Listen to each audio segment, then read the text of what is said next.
Red Wedding is Game of Thrones' most infamous and shocking moment, so what will the equivalent be in House of the Dragon? The prequel show is the first in what HBO hopes will be many Game of Thrones spin-offs, and also the first new Westeros-set content since the parent show's controversial ending back in 2019.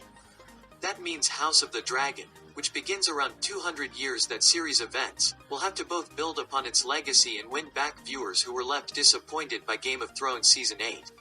House of the Dragon will be different, but there will nonetheless be certain similarities and comparison points, and that includes its own massive moments that will leave audiences stunned, just like the Red Wedding. Coming towards the end of Game of Thrones Season 3, the Red Wedding was a turning point for the show in more ways than one. Not only did it kill off several key characters and with them end long-running plot threads, but it was a real shift in terms of audience too.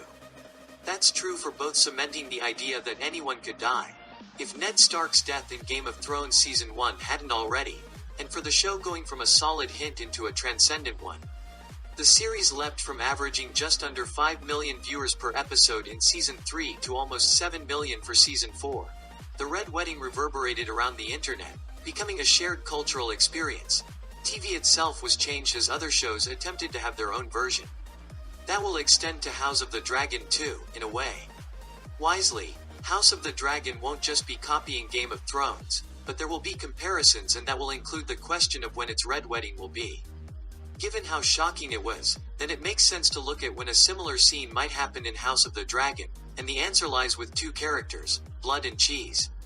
Early on in the Dance of the Dragons, Prince Lucerys Valerian, son of Rhaenyra Targaryen, is killed in a dragon fight with his cousin, Aemon Targaryen, son of King Viserys and his second wife, Alicent Hightower. This inevitably necessitates revenge, with Daemon Targaryen declaring it must be a son for a son. Blood, a butcher, and Cheese, a rat catcher, are hired by Daemon to kill one of the sons of King Aegon II Targaryen, which they do in the most horrific fashion possible, including forcing Aegon's wife, Queen Helena, to choose which son will die.